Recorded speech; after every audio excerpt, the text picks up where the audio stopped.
भ्रष्टाचार की आप बार बार बात करते हैं। 10 साल से आप सरकार में हैं, क्या किया आपने भ्रष्टाचार पर?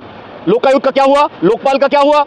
क्या आपने कहा था कि काला धन हम ले आएंगे, स्विस बैंक के सारे अकाउंट सीज किए जाएंगे, जितने भी कॉर्पोरेट्स के जितने भी लोगों के अकाउंट है स्विस में, सबके अकाउंट सीज किए जाएंगे और वो पैसा लिया जाएगा, और जब वो पैसा आ जाएगा देश में तो 15-15 लाख सबके अकाउंट में जाएंगे। ये बात आज 140 करोड़ लोग ये समझ रहे हैं कि हमारे साथ धोखा हुआ है, हमें ठगा गया है, हमें झूठ बोलकर हमसे वोट लिए गए हैं। उनको प्रधानमंत्री जी और योगी जी और भारतीय जनता पार्टी मनमोहन सिंह जी की सरकार का कार्यकाल और 10 साल नरेंद्र मोदी जी की सरकार का कार्यकाल, ये दोनों कार्यकाल के सामने डिबेट करें, मंच पर आकर सरकारों का काम देखिए। कांग्रेस का जो विचार है वो भारत का विचार है, भारत का विचार है वही संविधान का विचार है। कहीं ना कहीं ये विचार आपस में एक दूसरे से मेल खाता है। तो भारत का जो विचार है वही विचार के साथ ये इंडिया नाम से जो गठबंधन बनने जा रहा है, ये इंडिया आगे 2024 में एनडीए में पूरा विश्वास है। आपने देखिए ना, ये कहां चेहरा कौन था? हिमाचल में भी चुनाव तो नरेंद्र मोदी जी के चेहरे पे मांगे गए वोट, कर्नाटक में भी नरेंद्र मोदी जी के चेहरे पे वोट मांगे गए, और कांग्रेस ने वोट मांगे राहुल गांधी के चेहरे पर। तो जीत कौन रहा है? किसकी बात पे जनता भरोसा कर रही है? तो राहुल गांधी की मोहब्बत की बात लोगों को समझ में आती, की मानवता की बात, शांति की बात लोगों को समझ में आ रही है। और कर्नाटक में भी राहुल गांधी को आशीर्वाद मिला, कांग्रेस को आशीर्वाद मिला, और हिमाचल में पूरी दुनिया में कोई पद यात्रा हुई हो, ऐसी पद यात्रा किसी ने नहीं देखी जो राहुल गांधी ने 4000 किलोमीटर की पद यात्रा की।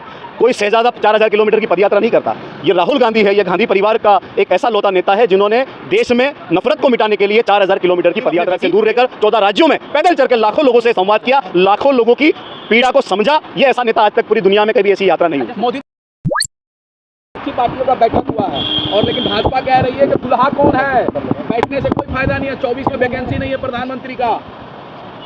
देखिए, जिस तरीके का विपक्ष का गठबंधन हुआ है, ये मुद्दों पर गठबंधन हुआ है। जिस तरीके से राजनीतिक द्वेष भाव के साथ जिस पार्टियों को परेशान किया गया, पॉलिटिकल लीडर्स को परेशान किया जा रहा है, ये सारी परेशानियों का एक ही हल है, भारतीय जनता पार्टी को चुनाव में हराना पड़ेगा।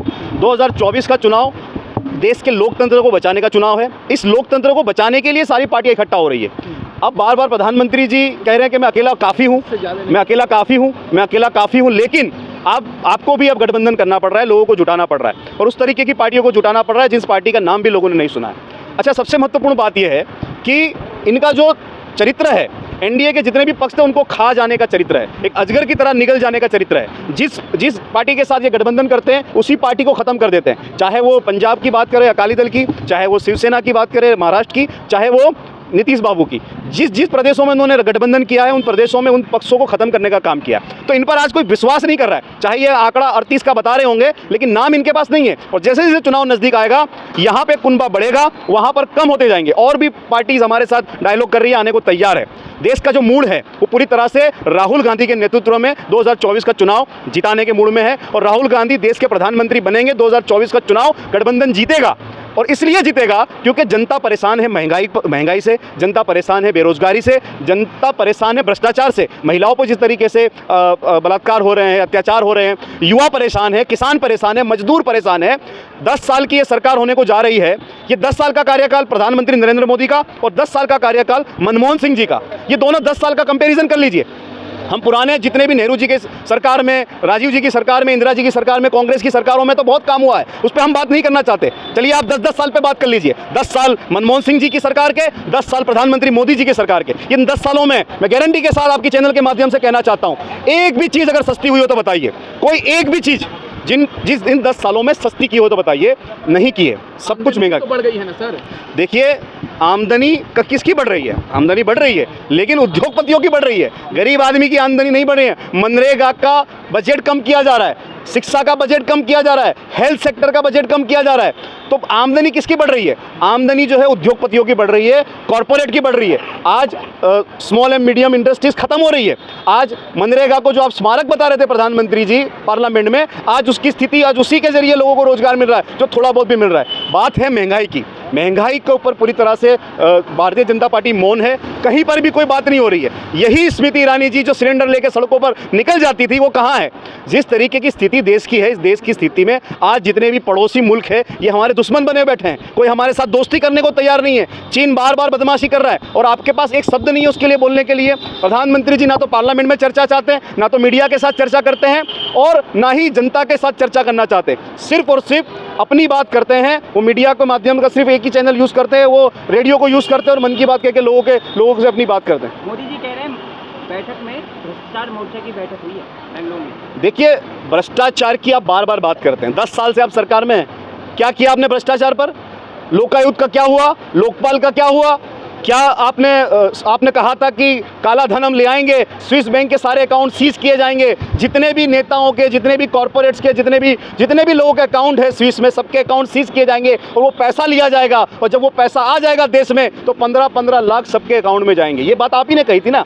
देखिए, देश में सबसे बड़ा झूठ बोलने वाला प्रधानमंत्री अगर देश को मिला है तो वो आदरणीय प्रधानमंत्री नरेंद्र मोदी जी झूठ बोलते हैं। मैं आपके चैनल के माध्यम से पूरे देश की जनता को ये बताना चाहता हूँ कि आप लिखिए, गूगल पर लिखिए फेकू, देखिए किसका नाम आता है। प्रधानमंत्री आप लिखिए झूठा, आप लिखिए झूठा, देखिए किसका नाम आता है। आप लिखिए लायर, देखिए किसका नाम आता है। प्रधानमंत्री का अपमान करते हैं। देखिए, कह चुके हैं प्रधानमंत्री का अपमान देश का अपमान है, राष्ट्र का अपमान है। देखिए, ये जो देश है ना, ये 140 करोड़ लोगों का देश है। ये देश लोकतंत्र से चलेगा, किसी एक व्यक्ति से नहीं चलेगा। अगर जो व्यक्ति, जो सरकार ये लोकतंत्र को मानेगी, हम उसका सम्मान करेंगे। 140 करोड़ लोगों का सम्मान होना चाहिए। आज 140 करोड़ लोग ये समझ रहे हैं कि हमारे साथ धोखा हुआ है, हमें ठगा गया है, हमें झूठ बोलकर हमसे वोट लिए गए हैं। उनको प्रधानमंत्री जी और योगी जी और भारतीय जनता पार्टी जवाब दे। और हम मानते हैं प्रधानमंत्री देश के प्रधानमंत्री है, देश का गौरव है, लेकिन कर क्या रहे हैं वो? 140 करोड़ लोगों से जो वादे किए थे वो वादे पूरे करें, अपना मैनिफेस्टो निकालें। और मैं फिर से कह रहा हूँ, 10 साल मनमोहन सिंह जी की सरकार का कार्यकाल और 10 साल नरेंद्र मोदी जी की सरकार का कार्यकाल, ये दोनों कार्यकाल के सामने डिबेट करें, मंच पर आकर जवाब दें। दोनों सरकारों का काम देखिए। एनडीए की जगह पे यूपीए का नाम बदल दिया गया है, इंडिया। क्या यूपीए की जगह पे आप इंडिया नाम कर दिया गया 2024 में? देखिए, सचमुच में अगर देखा जाए तो यही इंडिया है। सब तरीके का विचार, सब तरीके की बात, हर व्यक्ति का विचार, हर व्यक्ति की बात सुनी जाए, वो उसी को गठबंधन और उसी को कांग्रेस कहा जाता है। तो कांग्रेस का जो विचार है वो भारत का विचार है, भारत का विचार है वही संविधान का विचार है। कहीं ना कहीं ये विचार आपस में एक दूसरे से मेल खाता है। तो भारत का जो विचार है वही विचार के साथ ये इंडिया नाम से जो गठबंधन बनने जा रहा है, यही इंडिया आगे 2024 में एनडीए को हराएगा, और ये हमें पूरा विश्वास है। आपने देखिए ना, ये कहाँ चेहरा कौन था? हिमाचल में भी चुनाव तो नरेंद्र मोदी जी के चेहरे पे ही मांगे गए वोट, कर्नाटक में भी नरेंद्र मोदी जी के चेहरे पे वोट मांगे गए, और कांग्रेस ने वोट मांगे राहुल गांधी के चेहरे पर। तो जीत कौन रहा है?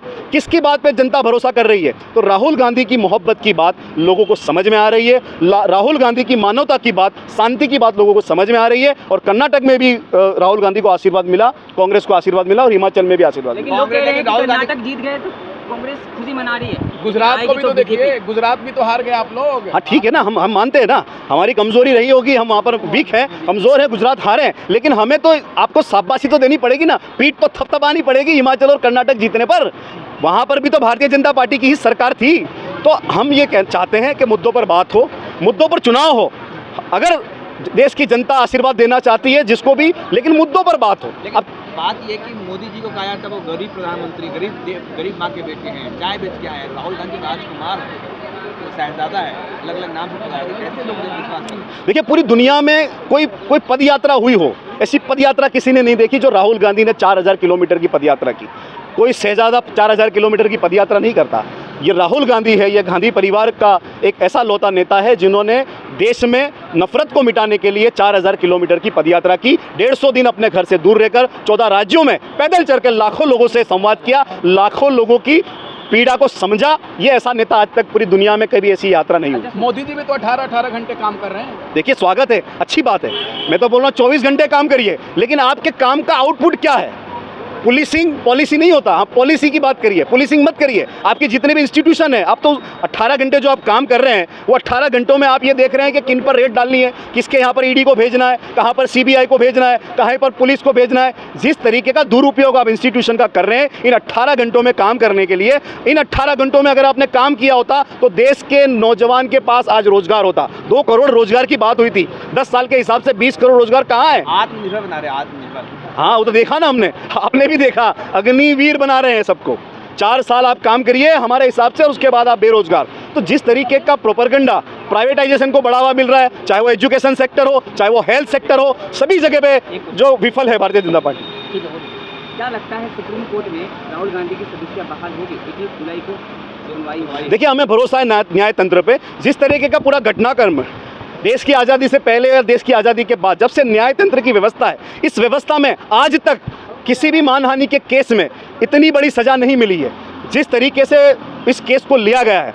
राहुल गांधी ने ललित मोदी, नीरव मोदी और मेहुल चोकसी, मालिया, जो चोर इस देश से पैसा लेकर भाग रहे, उनकी बात की थी। उन्होंने किसी समुदाय या किसी जाति के खिलाफ बात नहीं की थी। लेकिन इस केस को जिस तरीके से कोर्ट ने लिया है, हमें पूरी तरह से विश्वास है कि मेरिट्स के ग्राउंड पर जब सुप्रीम कोर्ट में दलील होगी, ये केस में राहुल गांधी को राहत मिलेगी और राहुल गांधी बाइज्जत बरी होंगे।